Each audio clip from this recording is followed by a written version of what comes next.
శ్రీ మహాగణపతయే నమః. శ్రీ మాత్రే నమః. శ్రీ మాత్రే నమః. శ్రీ మాత్రే నమః. వందే గురుపదద్వంద్వం అవాంగ్మానసగోచరం రక్తశుక్లప్రభామిశ్రం అతర్క్యం త్రైపురం మహః. హృత్పుండరీకమధ్యస్థాం ప్రాతః సూర్యసమప్రభాం పాశాం కుశధరాం సౌమ్యాం వరదాభయహస్తకాం త్రినేత్రాం రక్తవసనాం భక్తకామదుఘాం భజే. విద్యాక్షమాలా సుఖపాలముద్రా రాజత్కరాం కుందసమానకాంతిం ముక్తాఫలాలం కృతశోభితాంగీం బాలాం స్మరేద్వాङ्मयसिद्धिहेतोः. ప్రకాశమానాం ప్రథమే ప్రయాణే ప్రతిప్రయాణేప్యమృతాయమానాం అంతఃపదవ్యామనుసంచరంతీం ఆనందరూపామబలాం ప్రపద్యే. నమోస్తు తే వ్యాస విశాలబుద్ధే ఫుల్లారవిందాయతపత్రనేత్ర येन त्वया भारततैलपूर्णः प्रज्वालितो ज्ञानमयप्रदीपः. नारायणं नमस्कृत्य नरं चैव नरोत्तमं देवीं सरस्वतीं व्यासं ततो जयमुदीरयेत्.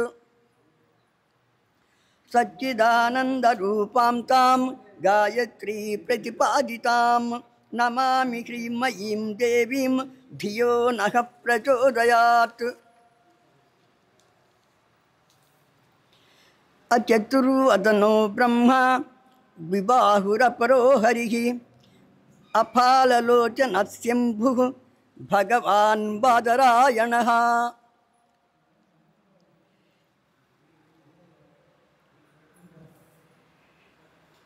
श्री परदेवता स्वरूपुलारा, భగవాన్ వ్యాస మహర్షి 4 ముఖములు లేకపోయినప్పటికీ బ్రహ్మదేవునితో సమానుడు. అట్లాగే కేవలము 2 చేతులే ఉన్నప్పటికీ విష్ణుమూర్తితో సమానుడు. నుదుటిన కన్ను లేకపోయినప్పటికీ త్రినేత్రునితో సమానుడు. అటువంటి వ్యాస మహర్షి ఒక రోజున చాలా దిగాలుగా ఉన్నాడు. కారణం ఏంటంటే రాబోయేది కలియుగము. కృతయుగము వేరు, త్రేతాయుగము వేరు, ద్వాపర యుగము వేరు. ఈ రాబోయేటువంటి కలియుగంలో మాత్రం మనుషులు ఎటువంటి జపాలు తపాలు యజ్ఞయాగాలు చేయలేరు. ఏంటా అని చెప్పి కొద్దిగా ఆందోళన పడి ఏమనుకుంటున్నాడంటే, అలస్తులు మందబుద్ధియుతులల్పతరాయువులు ఉగ్రరోగ సంకలితులు మందభాగ్యులు సుకర్మములెవ్వియు చేయజాలరీ కలియుగ మందు మానవులు కావున నెయ్యది సర్వసౌఖ్యమయ్యలవుడునేమిటన్ వడమునాత్మకు శాంతి. కృతయుగములో కానీ త్రేతాయుగంలో కానీ ద్వాపరయుగంలో కానీ మానవులు ఆయుర్దాయం ఎక్కువగా ఉన్నటువంటి వాళ్ళు,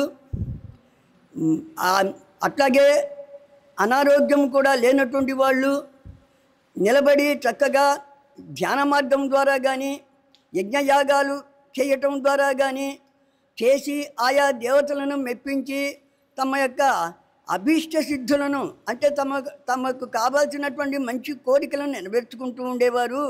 ఈ కలియుగంలో ఎట్లా వాళ్ళకి ఈ రాబోయే జనులకు మార్గము చూపాలి అని చెప్పి ఆందోళన చెంది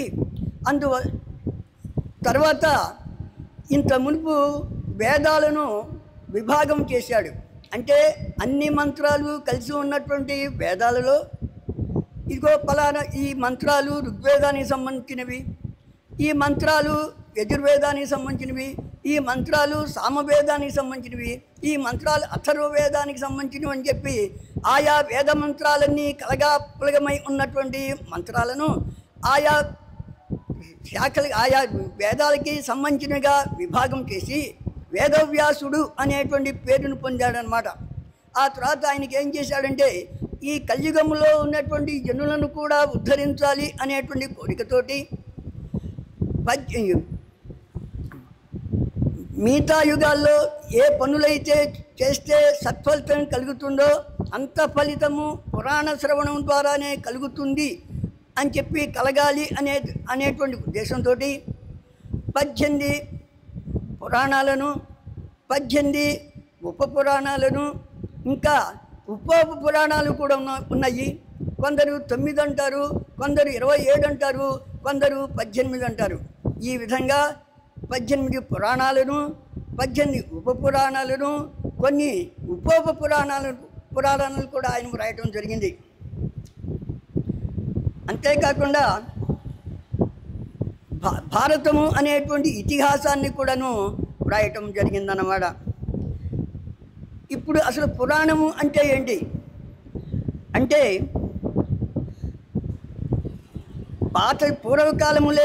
పూర్వకాలంలో ఉన్నదే అయినప్పటికీ ఎప్పటికప్పుడు క్రొత్తదిలాగా గోచరిస్తూ ఉండేటువంటిది పురాణము.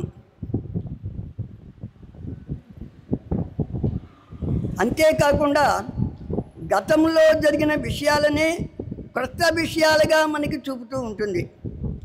ఇటువంటివి పురాణాలు. ఈ పురాణాలలో ఈ దేవీ భాగవత పురాణము 5వదిగా చెప్తారు. ఈ పురాణంలో పరబ్రహ్మమును మాతృరూపిణిగా భావన చేసి చెప్పడం జరిగింది. ఈ పురాణాన్ని మొదట బ్రహ్మదేవుడు నారదుడికి చెప్తాడు, నారదుడు వ్యాసమహర్షికి చెప్తాడు, వ్యాసమహర్షి జన్మేజయ మహారాజుకు చెప్పడం జరుగుతుందన్నమాట. అంటే ఈ పురాణాన్ని వ్రాసినటువంటి వ్యాసమహర్షి స్వయంగా జన్మేజయ మహారాజుకు చెప్పినటువంటి ఈ పురాణము ఈ దేవీ భాగవత మహాపురాణము. ఈ పురాణాలకు కొన్ని లక్షణాలు కూడా ఉన్నాయి.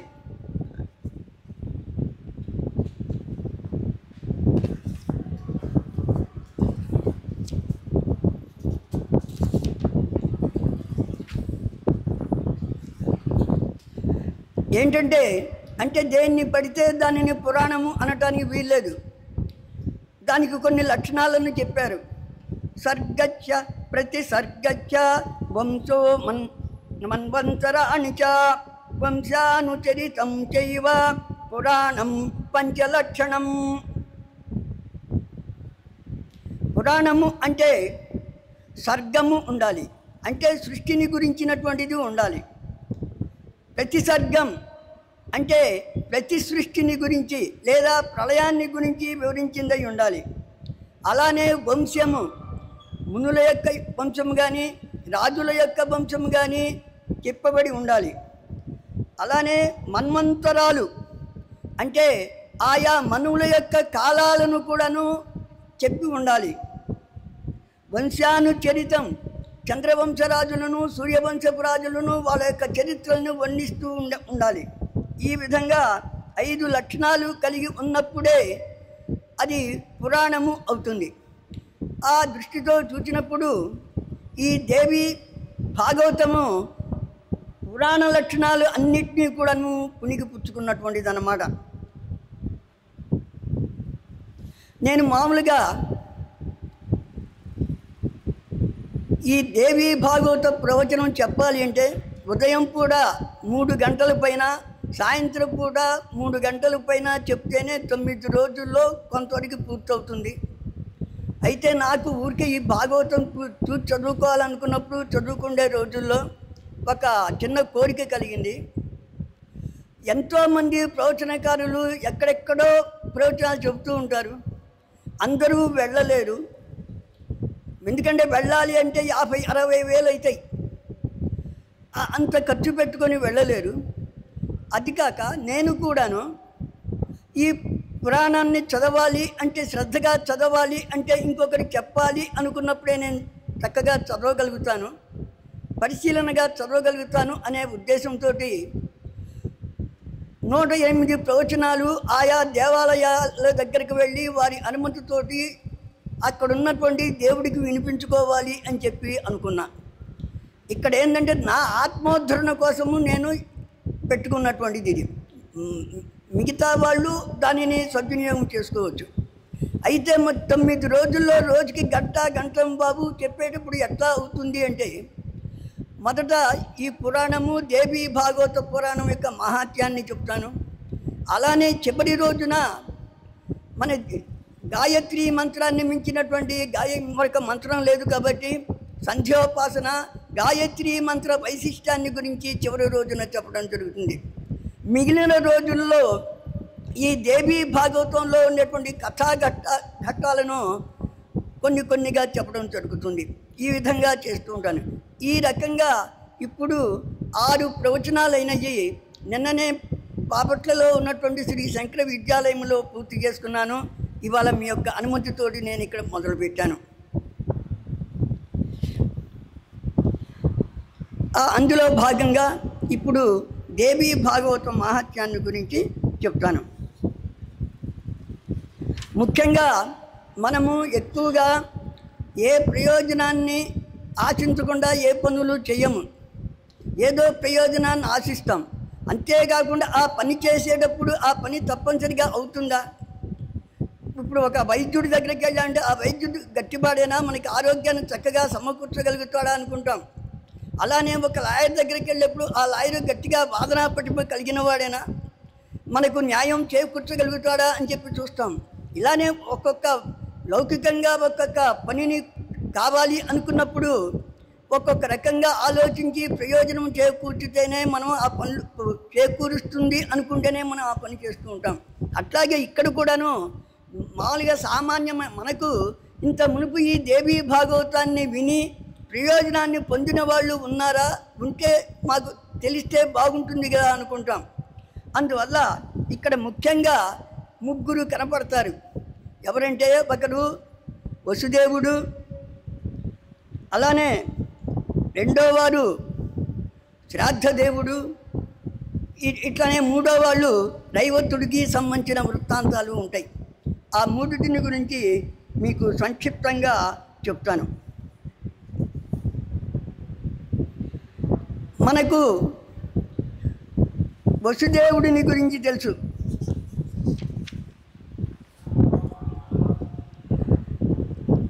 ఈ భోజవంశంలో సత్రాజిత్తు అనేటువంటి ఒక ప్రముఖుడు ఈ ద్వారకలో నివసిస్తూ ఉన్నాడు. ఆయన సూర్యారాధకుడు, సూర్యుడిని ఆరాధించేవాడు అన్నమాట. అంటే మన దేశంలో ఒకప్పుడు సౌరులు అంటే సూర్యుడిని ఆరాధించేవాళ్ళు, గాణాపత్యులు అంటే గణపతిని ప్రధాన దేవతగా చేసుకొని ఆరాధించేవాళ్ళు, శైవులు శివుడిని ప్రధాన దేవతగా చేసుకొని ఆరాధించేవాళ్ళు, వైష్ణవులు విష్ణువును ఆరాధన ప్రాధాన్యత ఇచ్చి కొలిచేటువంటి వాళ్ళు, అలానే శాక్తేయులు అమ్మవారిని ప్రధాన దేవతగా భావించి అర్చించేవాళ్ళు. అట్లానే ఈ విధంగా ఈ రకంగా వివిధ రకాల ప్రజలు వివిధ రకాల దేవతలను తమకి ప్రధాన దేవతగా భావించి ఆరాధన చేస్తూ ఉండేవాళ్ళు. ఇక వీళ్ళందరిలో కూడాను అంతర్లీనంగా సుబ్రహ్మణ్య స్వామి ఆరాధన కూడా ఉండేది. ఈ శంకరాచార్యుడు ఏం చేశారంటే, వారు ఆచరించినటువంటి సమయంలో ఉన్నటువంటి పరిస్థితులకు అనుగుణంగా ఆ వేదాలకు విరుద్ధమైనటువంటి మతాలను ఖండిస్తూ వేదాలను సమ్మతించేటువంటి మతాల మధ్య ఐక్యతను కూర్చి ఆయన ఈ సనాతన ధర్మము కొంతకాలం పాటు దిగ్విజయంగా విరాజిల్లడానికి కారణభూతుడైనాడు. అందువల్ల ఆయనకి షణ్మత స్థాపనాచార్య అనేటువంటి బిరుదును కూడా ఆయన పొందడం జరిగింది. ఇప్పుడు అట్లానే ఈ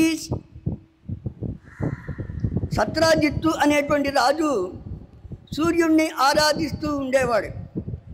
అంతేకాకుండా ఆయన అనుగ్రహాన్ని పొంది సూర్యలోకానికి వస్తూ పోతూ ఉన్నారు. అయితే మనకి ఆశ్చర్యం వేస్తుంది, మానవుడేంటి సూర్యలోకానికి దేవలోకానికి వెళ్ళటం ఏంటని. కానీ మనకి పురాణాలు ఇవి కనుక ఇతిహాస గ్రంథాలు చూస్తే మన చక్రవర్తులు మహర్షులు మంచి సత్కృతులు చేసుకున్నటువంటి మానవులు వీళ్ళందరూ కూడాను దేవలోకానికి వస్తూ పోతూ ఉన్నట్టుగా మనకు తెలుస్తుంది. అంతేకాకుండా ఇచ్చటి రాజులు దేవేంద్రుడికి రాక్షసులతో యుద్ధం వచ్చినప్పుడు ఆయనకి సహాయంగా వెళ్ళటము, ఆయన పొందే విజయానికి సహకరించినట్లు కూడా కనబడుతుంటుంది. అట్లాగే ఈ సత్రాజిత్తు కూడా ఆ సూర్యలోకానికి వెళ్తూ ఉండేవాడు, వస్తూ ఉండేవాడు. సూర్యుడు ఆ అనుమతి ఇచ్చాడు. పైపెచ్చు ఆయనకు శమంతకము అనేటువంటి మణిని కూడా ఇచ్చాడు. ఈ మణి చాలా విశిష్టమైంది. దాన్ని ఎప్పుడైతే ధరించాడో మరొక సూర్యునిలాగా వెలిగిపోతూ ఉన్నాడు ఈ సత్రాజిత్తు. ఇట్లా వస్తే ఒకసారి శ్రీకృష్ణుడు ఈ సత్రాజిత్తుని తన సభకు ఆహ్వానించాడు. అందరి ఎదుట కూర్చోపెట్టి చక్కగా సన్మానం చేశాడు. ఆ తర్వాత సత్రాజిత్తు కూడా ఆ శమంతకమణి యొక్క విశేషాన్ని గురించి చెప్పాడు. ఈ మణి యొక్క విశేషం ఏంటంటే ఇది రోజుకు 20 బారుల బంగారాన్ని ఇస్తుంది.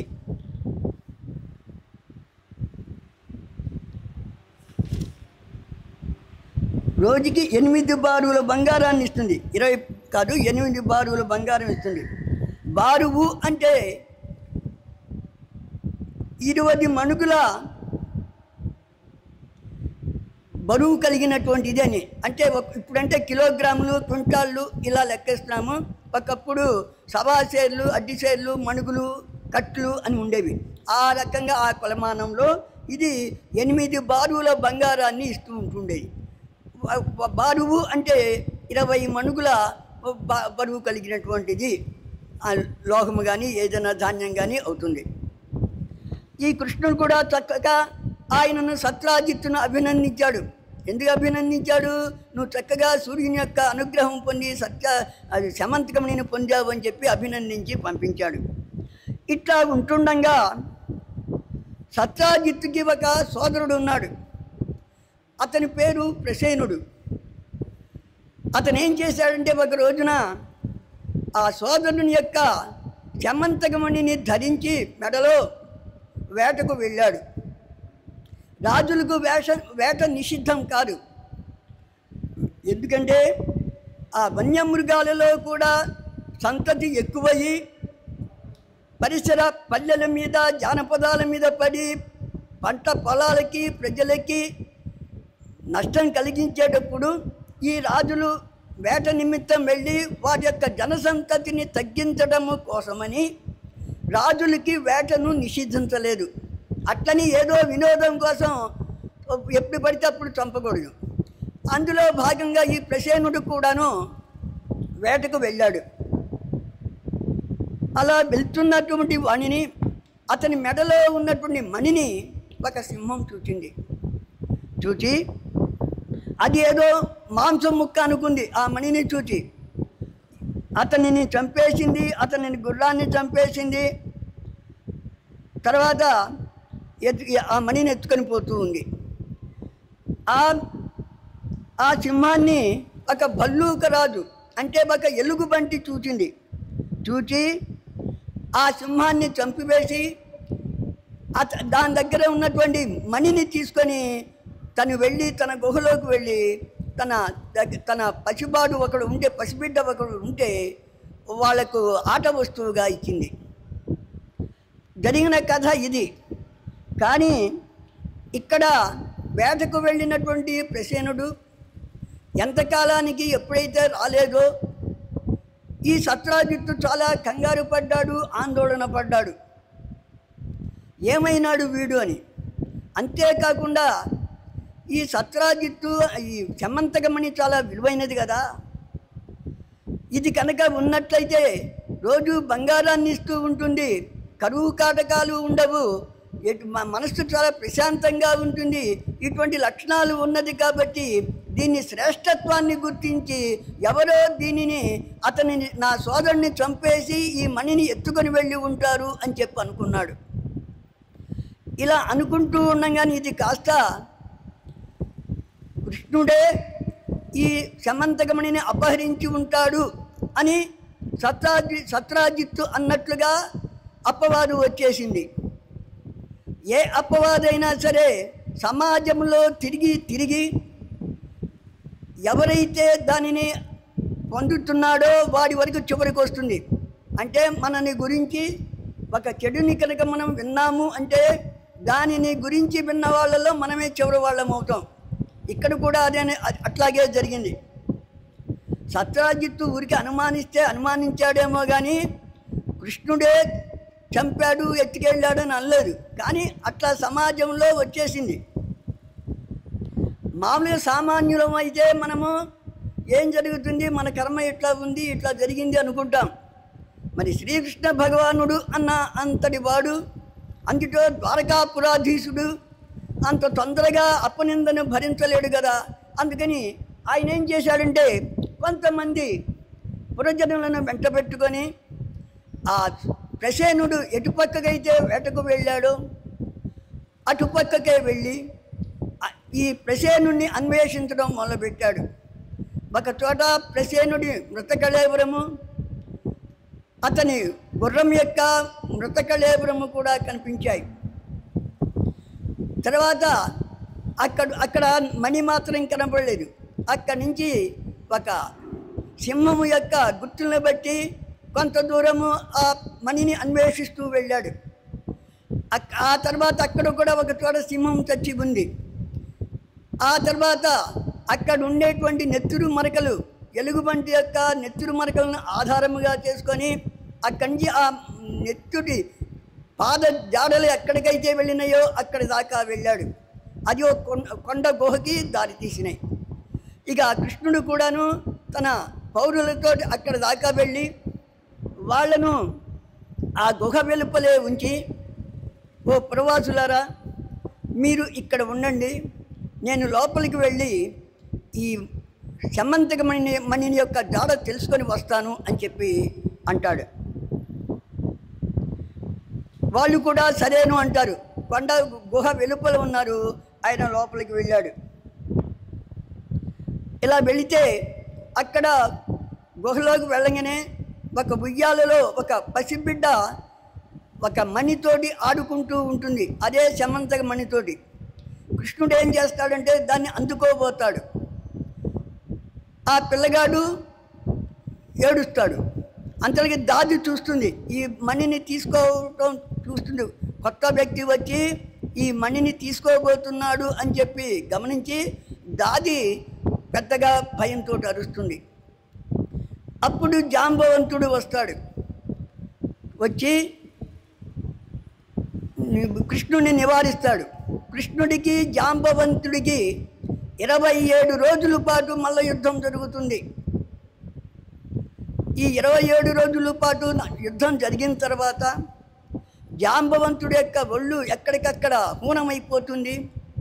చివరికి తనను మామూలు వాడైతే ఇలా చేయగలిగేవాడు, ఓడించేవాడు కాదు.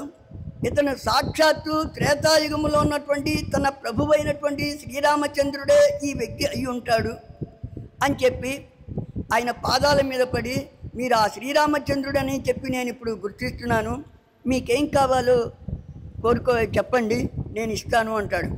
అప్పుడు శ్రీకృష్ణ భగవానుడు అంటాడు కదా, ఏమీ లేదు, ఇలా సమంతకమణి నేను గురించి నాకు ఇట్లా అపవాదం వచ్చింది, దానిని పోగొట్టుకోవడం కోసం ఇక్కడికి వచ్చాను, ఆ మణిని కనుక ఇచ్చినట్లయితే నేను నా దారిని వెళ్తాను అని చెప్పి అంటాడు. అప్పుడు ఆ జాంబవంతుడు ఆ మణితో పాటు తన కుమార్తె అయినటువంటి జాంబవతి అనేటువంటి కన్యను కూడా ఇచ్చి పెళ్లి చేస్తాడు. ఇట్లా ఉంటుండగా ఈ కథ ఇక్కడ ఇట్లా జరుగుతుంటే ఈ ద్వారకాపురవాసులు ఏం చేశారంటే కొద్ది రోజులు ఉన్నారు. 12 రోజులు కొన్ని రోజులు ఉన్న తర్వాత వాళ్ళు ఇక కృష్ణుడి మీద ఆశ వదులుకున్నారు. వాళ్ళు ద్వారకా నగరానికి తిరిగి వెళ్ళారు. వెళ్ళి వసుదేవ మహారాజుతో చెప్పాడు, అయ్యా మన కృష్ణుని యొక్క జాడ మాకు తెలియటం లేదు, మేము ఇన్ని రోజులు అక్కడ ఎదురు చూచి వచ్చాము అని చెప్పి చెప్తారు. అప్పుడు వసుదేవుడు కూడాను చాలా బాధపడతాడు. ఎందుకంటే ఎంతో సంతాన నష్టం జరిగిన తర్వాత పెరుగుతూ ఉన్నటువంటి వాడు శ్రీకృష్ణుడు. ఈ శ్రీకృష్ణుడు కూడా ఇట్లా అయిపోయాడే అని చెప్పి చాలా బాధపడుతూ ఉంటాడు. అంతేకాకుండా ఈ సందర్భంలో శ్రీకృష్ణుని పోగొట్టుకున్నాము అనేటువంటి బాధతోటి కొంతమంది సత్రాజిత్తును కూడా తిడుతూ ఉంటారు, వాడి వలన ఇట్లా జరిగింది అని చెప్పి. ఇట్లా ఉంటుండగా నారద మహర్షి రావడం జరిగింది. నారద మహర్షి యొక్క ఆగమనం ఎప్పుడు కూడా ఎట్లా ఉంటుందంటే, ఎవరైనా ఏం చేయాలో తోచని పరిస్థితుల్లో ఉన్నప్పుడు వాళ్ళకి చక్కని మార్గాన్ని నిర్దేశించడానికి ఈ నారద మహర్షి రావడం జరుగుతూ ఉంటుంది. మీరు పురాణాల్లో కానీ ఇతిహాసాల్లో కానీ ఏ ఘట్టంలో చూసినప్పటికీ వాళ్ళు స్త్రీలు కావచ్చు, పురుషులు కావచ్చు, పిల్లలు కావచ్చు, ఎవరైనా కావచ్చు, దారి తెన్ను లేకుండా బాధపడుతూ ఉన్నప్పుడు ఆ నారద మహర్షి తనకు తానుగా ప్రత్యక్షమయ్యి వాళ్ళకి మార్గాన్ని నిర్దేశించి వాళ్ళు ఆ సమస్య నుండి బయటపడేట్లుగా చేస్తూ ఉంటాడు. అట్లాగే ఈ వసుదేవుడు కూడా దుఃఖపడేటువంటి సమయంలో నారద మహర్షి వచ్చాడు. సరే, మహర్షి కాబట్టి ఒక మహారాజుగా అతనికి చేయవలసినటువంటి పాద్యాలు ఇవన్నీ కూడా ఇచ్చి సమర్పిస్తాడు వసుదేవుడు. తర్వాత నారద మహర్షి అడుగుతాడు, వసుదేవ ఏంటి చాలా వ్యాకులతగా ఉన్నావు, కారణం ఏంటంటే చెప్తాడు, ఇట్లా నా కుమారుడైనటువంటి శ్రీకృష్ణుడు ఇట్లా వెళ్ళాడు, ఇంతవరకు అతని ఏమాత్రం కూడాను అతని ఉనికి తెలియటం లేదు, అందుకని బాధపడుతున్నాను అని చెప్పి అంటాడు. అప్పుడు నారద మహర్షి అంటాడు కదా, వసుదేవా దిగులు పడబాకు, మన జగన్మాత ఉంది కదా, అమ్మవారు ఉంది కదా, ఆమెను ఆరాధించు, నీకు శ్రేయస్సు కలుగుతుంది అని చెప్పి అంటాడు. శ్రేయస్సు అంటే మంచి అని కాదు, మనకు మంచిగా కలిగించేది, లాభం కలిగించేదని కాదు, అంటే హితము కలిగించేటువంటిది శ్రేయస్సు. అందుకనే మనం భగవంతుని ఎప్పుడైనా సరే కోరుకునేటప్పుడు నాకు అది కావాలి ఇది కావాలి అని చెప్పి మనం అడగకూడదు. నాకు ఏదైతే శ్రేయస్సు కలిగిస్తుందో, హితము కలిగిస్తుందో దానిని ప్రసాదించమని కోరాలి. ఎందుకంటే మనకి మనంగా కోరుకున్నామంటే ఈ మంచి చెడులు అనేవి ఒక నాణానికి ఉన్నటువంటి బొమ్మ బొరుసులు లాంటివి. మనం మంచి అనుకొని కోరుకున్నాము అంటే దాని వెనుక ఉన్నటువంటి తర్వాత వచ్చేటువంటి అశుభానికి కూడా మనము సంసిద్ధులమై ఉండాలి. అట్లా కాకుండా పెద్దవాళ్ళనో గురువులనో దేవతలనో మనము అమ్మా నాకు ఏది తెలియదు, నాకు ఏదైతే శ్రేయస్సు కలిగిస్తుందో దానినే ప్రసాదించు అంటే అప్పుడు వాళ్ళు దానిని ప్రసాదిస్తారు. అట్లాగే ఇక్కడ కూడాను నారద మహర్షి ఏం చేశాడంటే, నువ్వు పలా అమ్మవారిని ఆరాధించు, నీ మంచిగా శ్రేయస్సు కలుగుతుంది అని చెప్పాడనమాట. అప్పుడు వసుదేవుడికి తన జీవితంలోనే జరిగినటువంటి ఒక సంఘటన గుర్తొస్తుంది. ఆ సంఘటనలో కూడా వసుదేవుడు అమ్మవారి యొక్క అనుగ్రహాన్ని పొందినటువంటి ఘట్టం గుర్తొస్తుంది. ఎట్లాగూ అంటే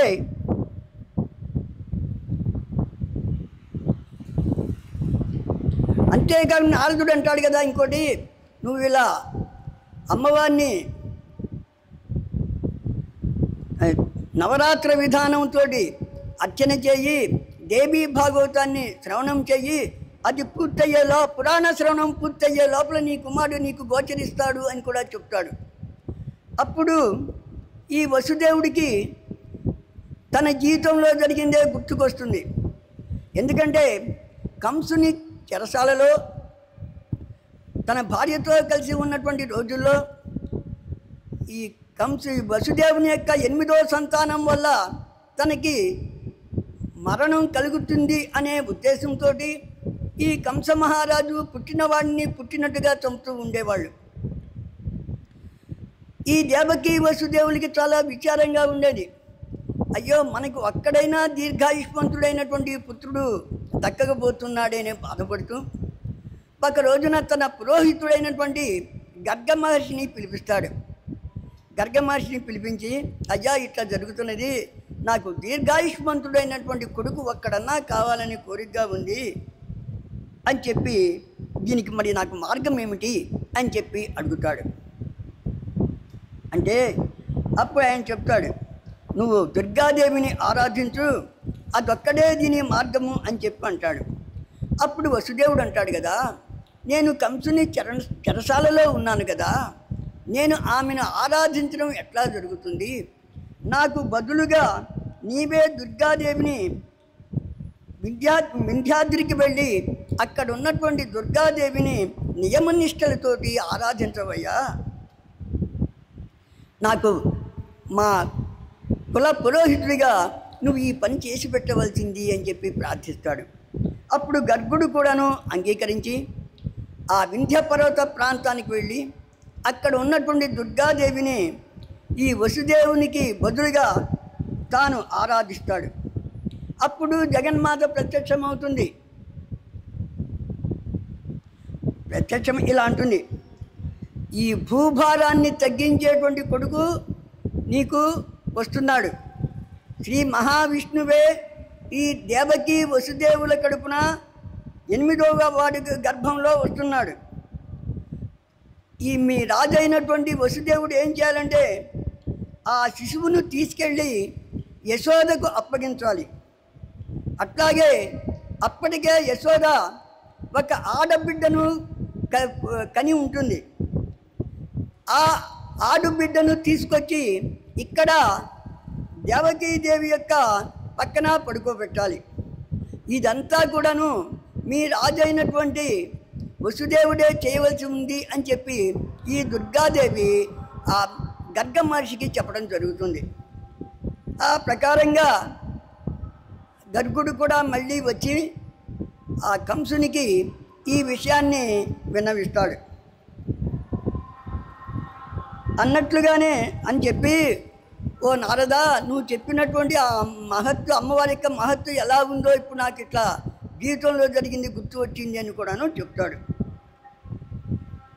అని చెప్పి, ఓ నారద మహర్షి, నా అదృష్టం కొద్దీ నీవే రావటం జరిగింది. ఎవరో పురాణం చెప్పటము, నేను వినటము, ధన్యాత్ముని కావటం ఎందుకు? దేవర్షి అయినటువంటి నీవే నా చేత పురాణ శ్రవణం చేయించవలసింది అని చెప్పి ప్రార్థిస్తాడు.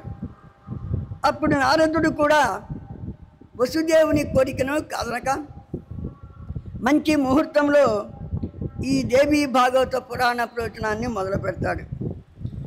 అలానే ఆ ప్రవచనము నిర్విఘ్నంగా సాగడం కోసం అని చెప్పి ఈ వినాయక పూజ, అలానే అమ్మవారికి నవాక్షర జపాలు చేయించడము చేస్తాడు.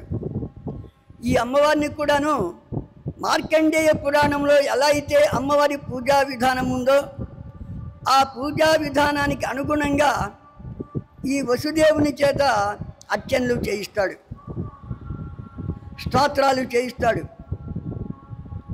ఇలా మొదటి స్కంధంతో ప్రారంభించి మొత్తం 12 స్కంధాలు కూడా పురాణ శ్రవణం అయిపోయేట్లుగా చేస్తాడు నారద మహర్షి. ఈ నారదుడు తర్వాత వసుదేవుడు కూడాను ఎంతో భక్తి శ్రద్ధలతోటి ఆ పురాణాన్ని వినటం జరిగింది. ఆ పురాణము వినేటువంటి చివరి రోజున పురాణం పూర్తి కాగానే ఎంతో ప్రసన్నంగా సంతోషంగా వసుదేవుడు ఈ నారద మహర్షికి పూజా పునస్కారాలు జరుపుతూ ఉంటాడు. ఖచ్చితంగా ఆ సందర్భంలోనే, ఆ సమయంలోనే ఈ శ్రీకృష్ణుడు శమంతకమణితోనూ నూతన భార్య అయినటువంటి జాంబవతితోనూ వచ్చి తండ్రి ఎదుటకి వస్తాడు. అంటే అమ్మవారి యొక్క అనుగ్రహము ఎలా ఉంటుంది అనేదానికి ఇది చెప్పుకోదగినటువంటి ఎంతో ఉన్నతమైనటువంటి ఉదాహరణ. అట్లా పురాణ శ్రవణం పూర్తయింది. ఆ పురాణ శ్రవణం చేయించినటువంటి మహర్షికి చక్కగా సన్మానాలు, ఇవి గౌరవాలు జరుపుతున్నాడు, పూజలు చేస్తున్నాడు. అంతలోకి అమ్మవారి అనుగ్రహంతో తను తప్పిపోయినటువంటి కుమారుడు వచ్చి తనకు ఆనందం కలిగించడం జరిగిందన్నమాట.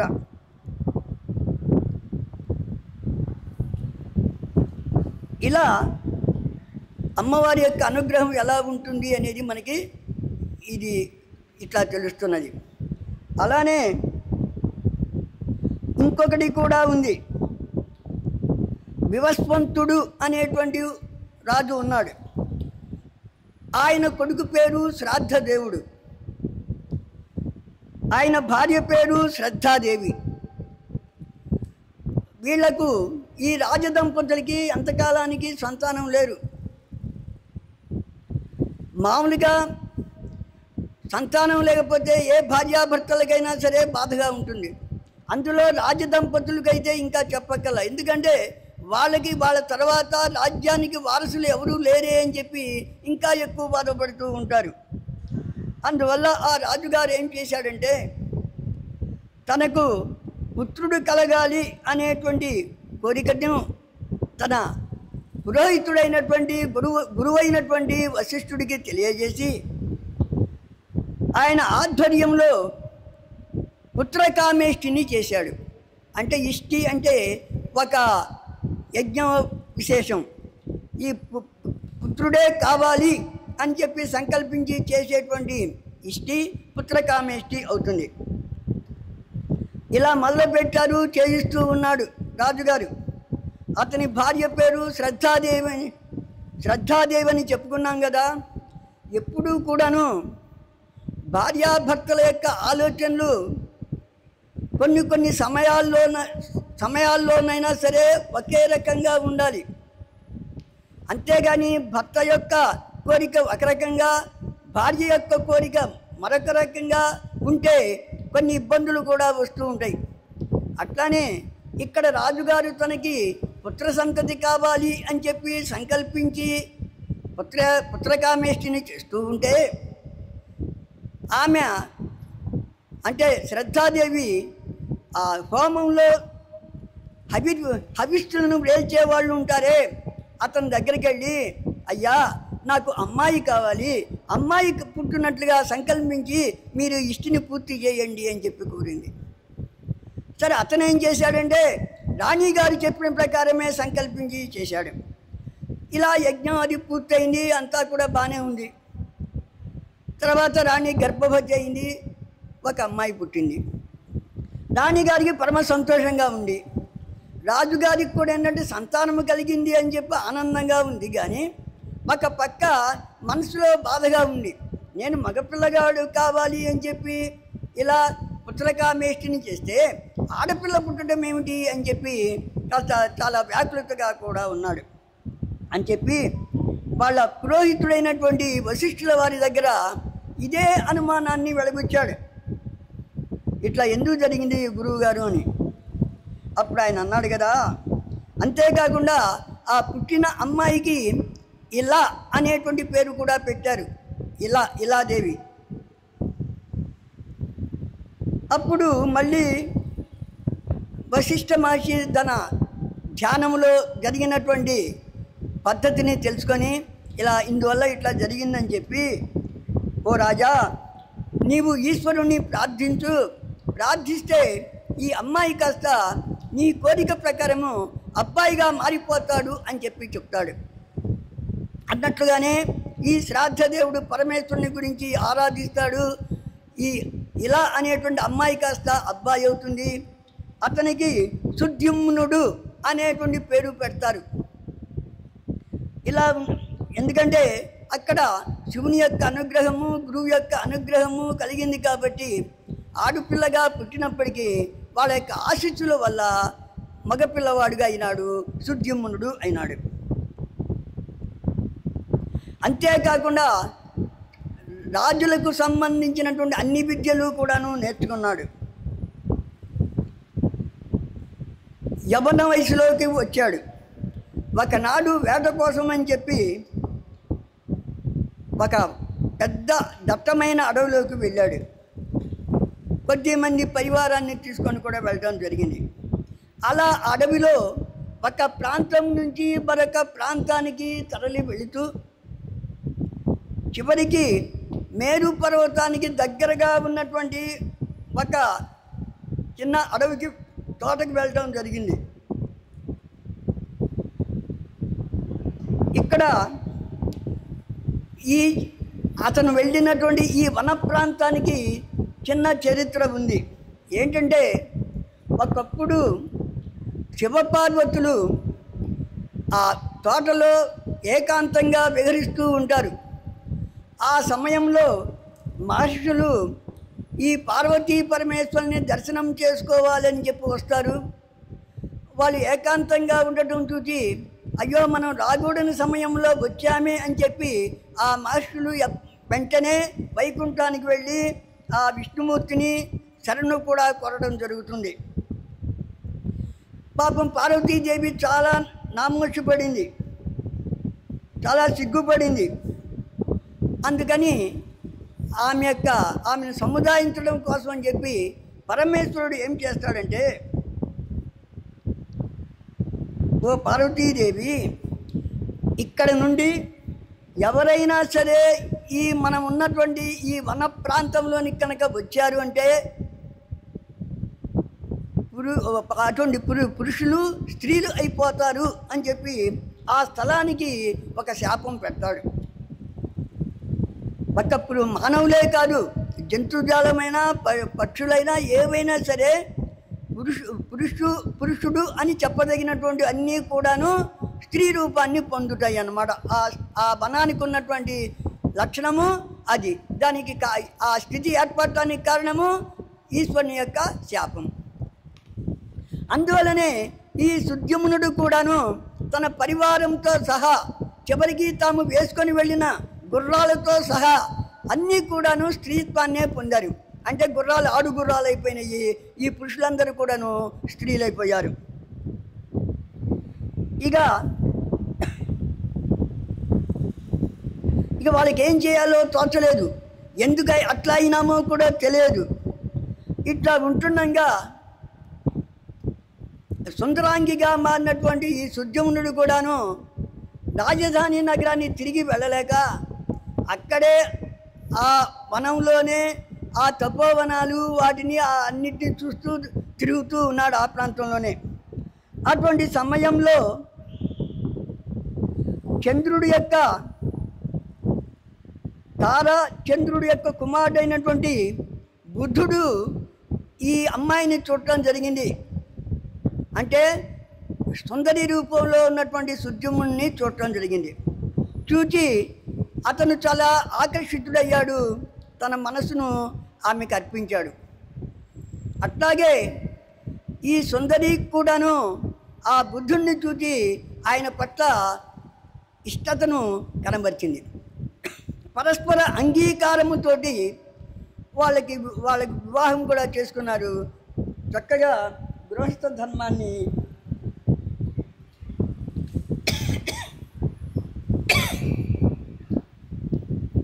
నిర్వర్తిస్తూ ఉన్నారు.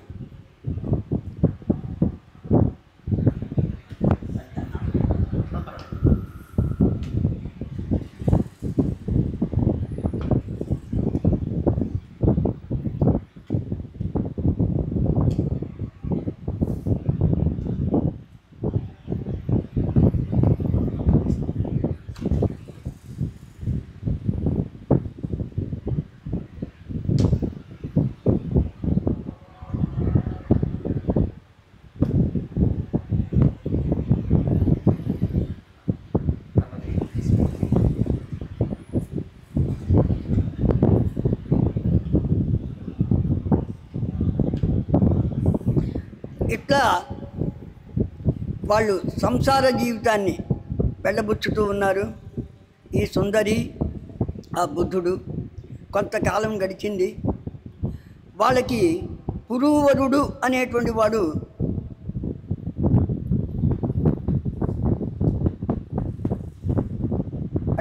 పుట్టడం జరిగింది.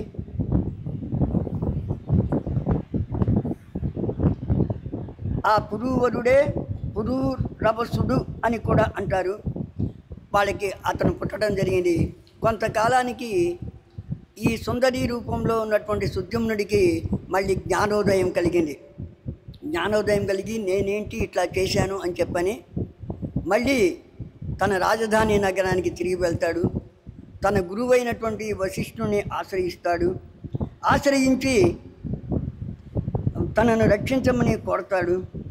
అప్పుడు తనకి మళ్ళీ తనను పురుషుడిగా చేయమని చెప్పి కూడా ప్రార్థిస్తాడు. అప్పుడు వశిష్ఠుడు కూడాను తన యొక్క మంత్రబలం వల్ల ఈ జరిగిన వృత్తాంతం అంతా కూడా తెలుసుకొని కైలాసానికి వెళ్ళి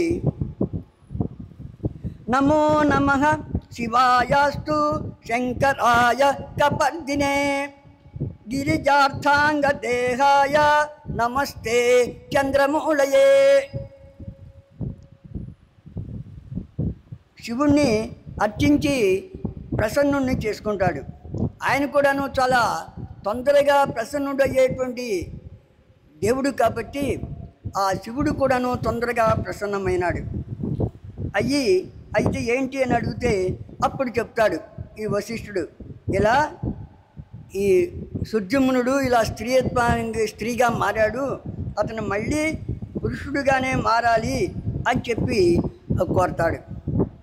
అప్పుడు ఆయన ఏం చేస్తాడంటే పరమేశ్వరుడు తను ఇచ్చినటువంటి శాపానికి విరుద్ధంగా ఉండకూడదు కాబట్టి మధ్య మార్గంగా 1 నెల పురుషుడిగా 1 నెల స్త్రీగా ఈ సుద్యుమ్నుడు ఉండేట్టుగా వరంగా ఇస్తాడు. అప్పుడు ఈ వశిష్ఠ మహర్షికి ఏమాత్రం కూడాను సంతోషం కలగదు. అందువల్ల ఆయన ఏం చేస్తాడంటే, నువ్వు లాభం లేదులయ్యా, నేను అమ్మవారిని ఆరాధిస్తాను అని చెప్పి జయదేవి మహాదేవి భక్తానుగ్రహకారిణి జయ సర్వసురారాధ్యే జయానంత గుణాలయే అని చెప్పి అమ్మవారిని స్తుతి చేస్తాడు. అమ్మా, నువ్వు దుఃఖాలన్నిటినీ కూడా పోగొట్టేటువంటి దానివి, అంతేకాకుండా దుష్టులైనటువంటి రాక్షసులందరినీ చంపేటువంటి దానివి.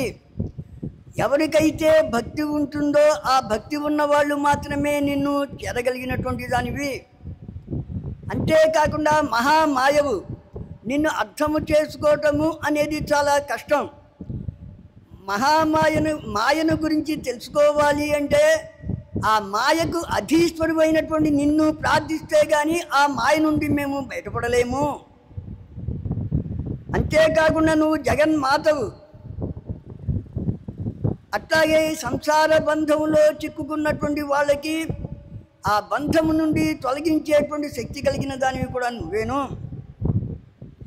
ఈ త్రిమూర్తుల చేత కూడాను సేవింపబడేటువంటి దానివి.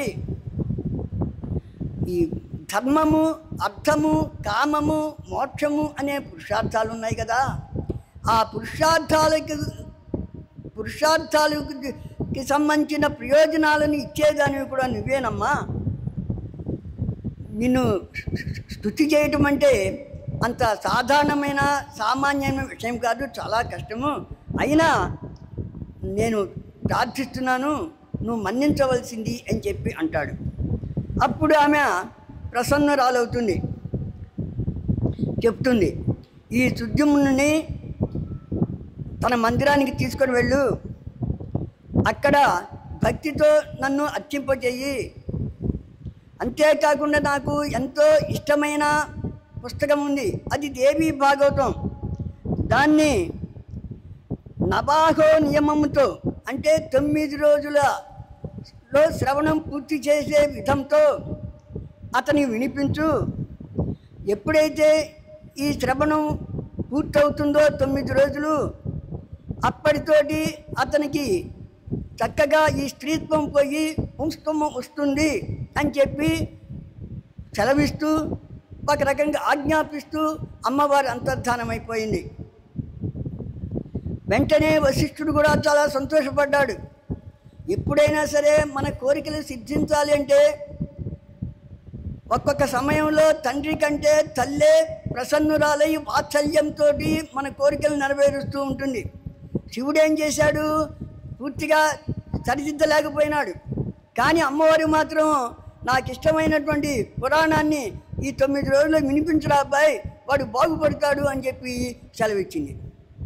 అట్లాగనమాట. అట్లా జరిగింది. అట్లాగే ఈ వశిష్ఠుడు కూడాను ఈ రాజకుమారుడికి పురాణ శ్రవణం చేయించాడు. ఇతను కూడా భక్తి శ్రద్ధలతో విన్నాడు. వెంటనే మళ్ళీ పురుషుడైపోయాడు. రాజ్యానికి రాజుగా పట్టాభిషిక్తుడైపోయాడు. ప్రజారంజకంగా పరిపాలించాడు. చివరికి అమ్మవారి లోకానికి వెళ్ళిపోయినాడు. ఇది సుద్యుమ్న మహారాజు యొక్క కథ. ఆ తర్వాతది ఈ సుద్యుమ్న మహారాజు కథ సుబ్రహ్మణ్య స్వామి లోపాముద్ర అగస్త్యులకు వినిపించినటువంటిది. అట్లాగే ఇప్పుడు మనం చెప్పుకోబోయేటువంటి మరొక కథ కూడాను సుబ్రహ్మణ్య స్వామి లోపాముద్ర అగస్త్యునకు చెప్పినటువంటిది. ఇదేంటంటే, ఎందుకంటే ఈ ఒక్క కథతోటి అగస్త్యుడికి సంతోషము తృప్తి కలగలేదు. మరొకటి చెప్పమంటే అప్పుడు ఇంకొక దాన్ని చెప్తూ ఉన్నాడనమాట. ఋతవాక్కు అనేటి ఒక మహర్షి ఉంటాడు. అతని పేరు ఋతవాక్కు. అతనికి సంతానం లేదు. చాలా కాలానికి ఒక అబ్బాయి పుట్టాడు. అతడు రేవతి నక్షత్రంలో గండాంత కాలంలో పుట్టాడు. ఋషి దంపతులు కూడా సంతోషించారు. ముందు జాతకర్మాదులన్నీ కూడాను యథావిధిగా జరిపించారు. కానీ కొడుకు పుట్టి పెరుగుతున్న కొద్దీ వాళ్ళకి ఆరోగ్యాలు క్షీణిస్తున్నాయి. పైపెచ్చు అంతకు ముందు లేనటువంటి అవలక్షణాలు కూడాను వీళ్ళల్లో కనపడటం మొదలుపెట్టాయి. పిల్లగాడు కూడా పెరుగుతూ వాడిలో దుర్మార్గం కూడా పెరుగుతూ ఉన్నది. అప్పుడు ఈ ఋతవాక్కు మహర్షికి ఒక ఆలోచన వచ్చింది. ఒక బాధ ఏంటంటే, ఈ పిల్లగాడు ఇలా ఎందుకు చెడ్డవాడిగా మారిపోతున్నాడు? వాడు ఏం పాపం చేసి ఉంటాడు? మేము చక్కగా ధర్మ మార్గంలో జీవనం చేస్తూ ఉన్నటువంటి వాళ్ళమే కదా, ఇటువంటి వాడు మాకెందుకు పుట్టాడు? ఎందుకంటే అసలు సంతానం లేకపోయినా పర్వాలేదు, కానీ ఈ చెడ్డవాడు కనుక పుత్రుడిగా పుట్టాడు అంటే వాడు ఏం చేస్తాడంటే తల్లిదండ్రుల్ని స్వర్గానికి బదులు నరకానికి పంపిస్తూ ఉంటాడు. ఏంటా నా కర్మ ఇట్లయింది అని చెప్పి అనుకుంటుంటాడు. అటువంటి పుత్రుడి వల్ల ఎవరికి కూడాను ఉపయోగం ఉండదు. అటువంటి వాడు పుట్టకుండా ఉండటమే మంచిది. కుపుత్రేణాన్వయో నష్టో జన్మ నష్టం కుభాజయా కుభోజనేన దివసః కుమిత్రేణ సుఖం కుతః. చెడు కుమారుడి వల్ల వంశం నాశనమైపోతుంది. చెడు భార్య వల్ల జీవితం నాశనం అవుతుంది. అశుభ్రమైన అరుచికరమైన భోజనం వల్ల ఆ రోజు వ్యర్థమైపోతుంది.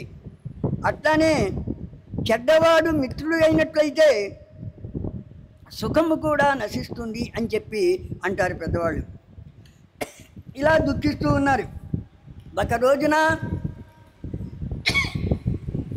గర్గ మహర్షి రావడం జరిగింది. ఆయనకి తమ కష్టాలని చెప్పాడు ఈ ఋతవాక్కుడు. నాకు ఇట్లా ఎందుకు జరిగింది, ఇట్లా జరగడానికి వీల్లేదు కదా, ఎంతో నియమనిష్టాలతోటి ఆశ్రమ ధర్మాలతోటి మేము జీవనం చేశాం కదా, ఇట్లా జరిగిందేంటి? వాడు చేసుకున్నటువంటి పాపమా, మేము చేసుకున్నటువంటి పాపమా, ఇట్లా ఎందుకు జరిగింది అంటే అతను కూడాను, ఆ గర్గ మహర్షి కూడాను ఆ పిల్లవాడి యొక్క జాతక విశేషాలు పరిశీలించి, ఏమి లేదు, నువ్వు చేసుకున్న మీ భార్యాభర్తలు చేసుకున్నటువంటి పాపం ఏమీ లేదు, మీరు ధర్మ పద్ధతిలోనే మంచి నడవడిలోనే జీవనం చేశారు. కాకపోతే అతను రేవతి నక్షత్రము గండాంత కాలంలో పుట్టడం వల్ల ఇలా జరిగింది. అందువల్ల అతను దుర్మార్గానికి మీ ఆది వ్యాధులకు, వ్యాధి అంటే శరీరానికి వచ్చేది, ఆది అంటే మానసికమైనటువంటి రుగ్మత, ఇవన్నీ కూడా వచ్చినాయి. ఇవి మీకు తొలగాలి అంటే ఈ కష్టాన్ని పోగొట్టేటువంటి అమ్మవారిని, దుర్గాదేవిని ఉపాసించండి. అప్పుడు ఈ దోషాలన్నీ కూడా తొలగిపోతాయి, మహాశాంతి కూడా మీకు కలుగుతుంది అని చెప్పి చెప్తాడు. అప్పుడు ఈ ఋతవాక్కు మహర్షికి రేవతి నక్షత్రం మీద చాలా కోపం వస్తుంది. వెంటనే కోపంతో నీవు ఆ నక్షత్ర మండలం నుంచి రాలిపడవలసింది అని చెప్పి ఆ రేవతి నక్షత్రానికి శాపం పెడతాడు. వెంటనే ఆ నక్షత్రము కూడాను భగభగా రాలి మండుతూ కిందకి పడిపోతుంది. పడుతూ అది కుముదము అనేటువంటి కొండ మీద పడుతుంది. అప్పటి నుండి ఆ కుముద పర్వతానికే రైవతకాద్రి అనేటువంటి పేరు వచ్చింది. ఇలా ఆ కొండకు కూడాను ఒక విశేషమైన కాంతి కూడా కలిగింది. ఆ తర్వాతగా ఈ ఋషి దంపతులు కూడా దుర్గాదేవిని ఆరాధించారు. వాళ్ళకు ఉన్నటువంటి శారీరక మానసిక రుగ్మతలను పోగొట్టుకున్నారు. అట్లనే వాళ్ళ అబ్బాయి కూడాను చెడ్డవాడు కాస్త మంచివాడిగా, సన్మార్గుడిగా మారాడు. ఇట్లా ఉంటుండగా ఆ రైవతకము మీద పడ్డటువంటి తేజస్సు నుండి ఒక అమ్మాయి పుట్టింది. ఆ అమ్మాయిని ఒక కన్య అన్నమాట. ప్రముఖుడు అనేటువంటి మహర్షి చూచి ఆ అమ్మాయిని తీసుకెళ్ళి కన్నబిడ్డలాగా పెంచి పెద్ద చేస్తూ ఉన్నాడు. ఆ అమ్మాయికి రేవతి అనేటువంటి పేరు పెట్టారు. కన్న కూతురులాగానే పెంచుకుంటూ ఉన్నాడు. సరే, వివాహ వయసు వచ్చింది కాబట్టి పెళ్లి చేయాలి అనేటువంటి కోరికతోటి వరాన్వేషణ చేస్తూ ఉన్నాడు. ఒకసారి అగ్నిదేవుణ్ణి కూడా అడిగాడు ఈ ప్రముఖ మహర్షి, ఇట్లా మా అమ్మాయికి ఎవరు వరుడవుతాడు అని చెప్పి అగ్నిదేవుణ్ణి అడగటము. అగ్నిదేవుడు కూడాను సంతోషంతో, అనుగ్రహంతో దుర్దముడు అనేటువంటి రాజకుమారుడు మీ రేవతికి భర్త అవుతాడు అని చెప్పాడు. అతను చాలా ధర్మిష్ఠుడు అని చెప్పి చెప్తాడనమాట.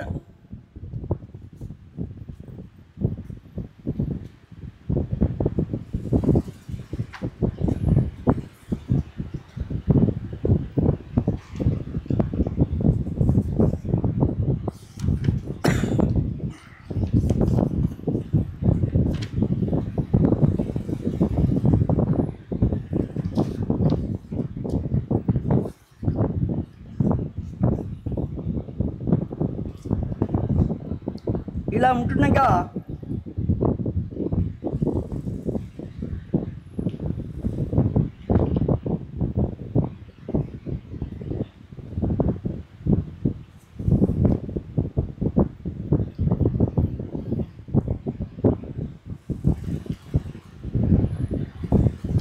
ప్రముఖుడు కూడా చాలా సంతోషిస్తాడు.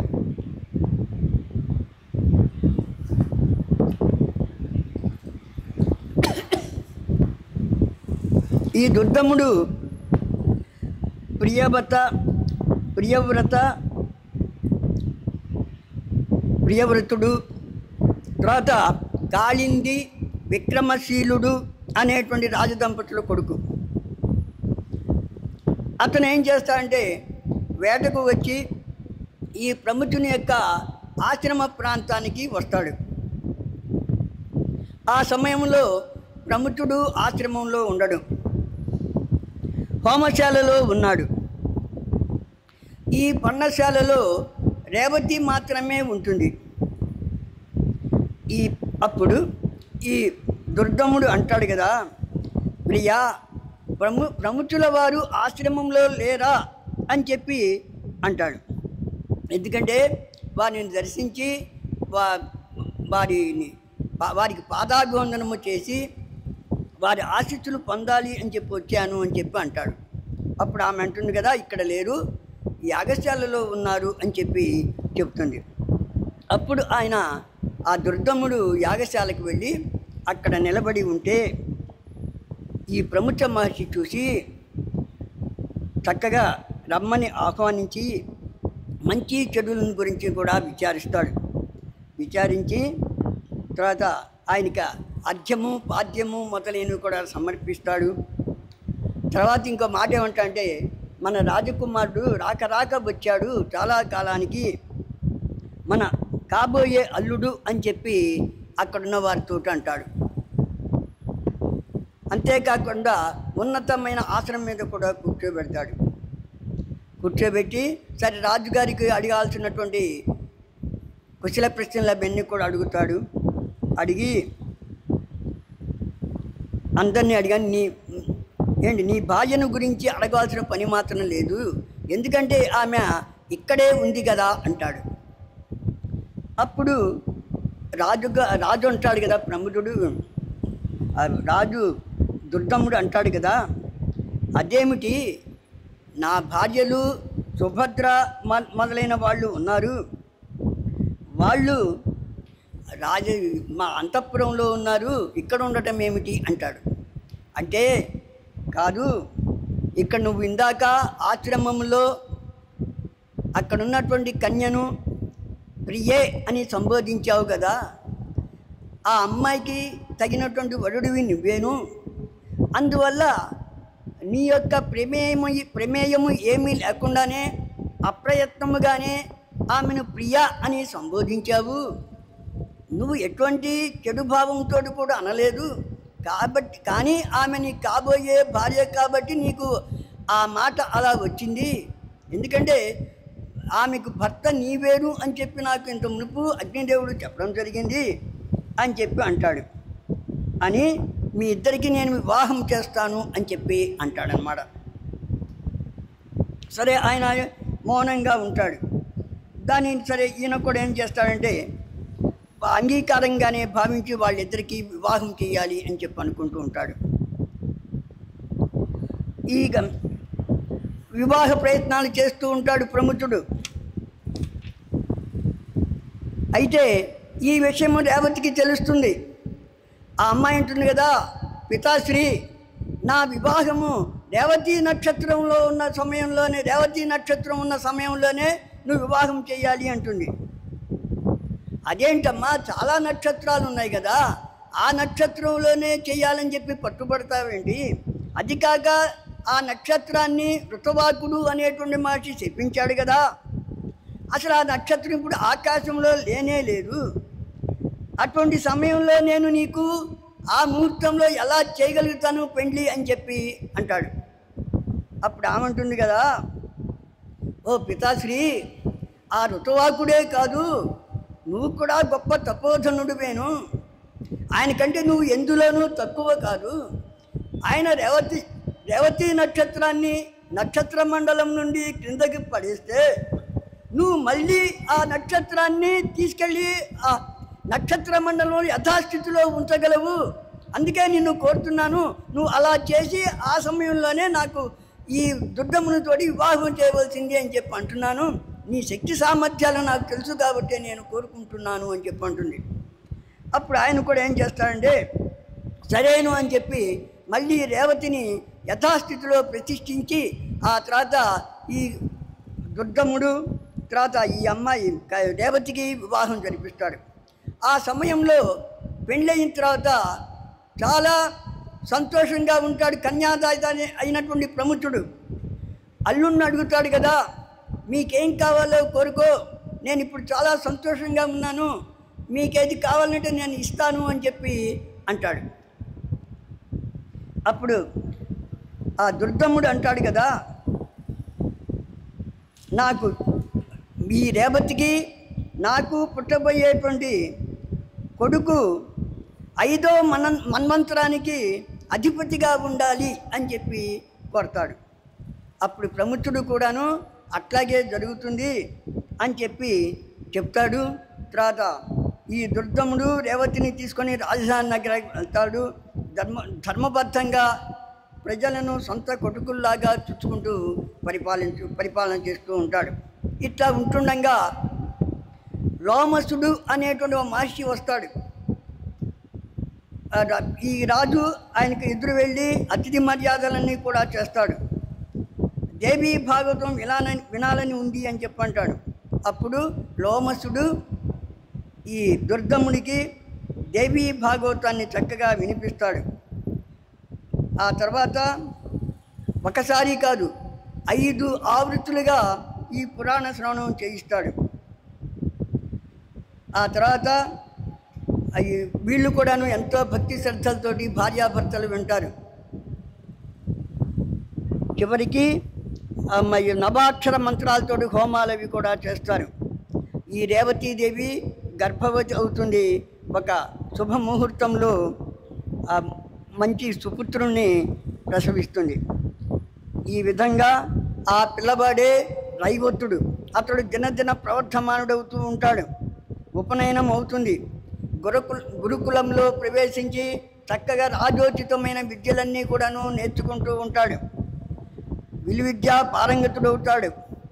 ధర్మశాస్త్రానికి వక్త కర్త కూడా అవుతాడు. అంటే ధర్మశాస్త్రంలో ఉన్నట్టుగా కాకుండా అది ధర్మం ఎందుకనయిందో ఆ ధర్మాన్ని నిర్దేశించేవాడు కూడాను అవుతాడనమాట. ఇలా చివరికి బ్రహ్మదేవుడు కూడా ఏం చేస్తాడంటే ఈ రైవతుడి యొక్క యోగ్యతల్ని దృష్టిలో పెట్టుకొని అతనిని తర్వాత మన్మంత్రానికి అధిపతిగా కూడా చేయటం జరుగుతుంది. ఈ విధంగా దేవి భగవతిని ఎవరైతే భక్తితో చక్కగా ఆరాధిస్తారో వారి పట్ల అమ్మవారి యొక్క అనుగ్రహము పరిపూర్ణంగా ఉంటుంది. చాలా కష్టపడకుండానే ఆమె యొక్క అనుగ్రహాన్ని పొందుతారు అని చెప్పడానికి కోసం అని చెప్పి ఈ దేవీ భాగవతంలో ఈ మహాత్మ్యంలో ఈ ముగ్గురిని ముఖ్యంగా చెప్పడం జరిగింది. కానీ అడుగుకి కూడాను ఆయా భక్తుల యొక్క చరిత్రలు వారి పట్ల ఆమె చూపిన మహత్తు, అంతేకాకుండా కొంతమంది కొన్ని తప్పులు కూడా చేస్తూ ఉంటారు. ఆ తప్పులు చేయటానికి అలా అధర్మంగా నడవటానికి కారణాలను కూడాను నిర్దేశిస్తూ ఈ పురాణం సాగుతూ ఉంటుంది. అందువల్ల చాలా రసవత్తరంగా ఉంటుంది, చాలా ధర్మబద్ధంగా ఉంటుంది. మనకు వచ్చేటువంటి అనుమానాలు కూడా తీరుస్తూ ఉంటుంది అన్నమాట. అది దీనికి కారణం ఏంటంటే ప్రారబ్ధము, కర్మ, ఇటువంటి వాటికి బందీలయ్యి కొంతమంది ఆ రకంగా ఎంత ఉన్నతులైనటువంటి వాళ్ళు కూడాను కొద్దిగా దిగజారి ప్రవర్తించినట్లుగా కనపడుతూ ఉంటుంది అని చెప్పి కనపడుతూ ఉంటాయి పాత్రలు అన్నమాట. ఈ విధంగా ఇక రేపటి నుంచి ఈ దేవీ భాగవతంలో ఉండేటువంటి భాగాల్ని చెప్పుకుందాం. స్వస్తి ప్రజాభ్య పరిపాలయంతాం న్యాయేన మార్గేణ మహీషాః గోబ్రాహ్మణేభ్యः శుభమస్తు నిత్యం లోకా సమస్తా సుఖినో భవంతు. స్వస్తి.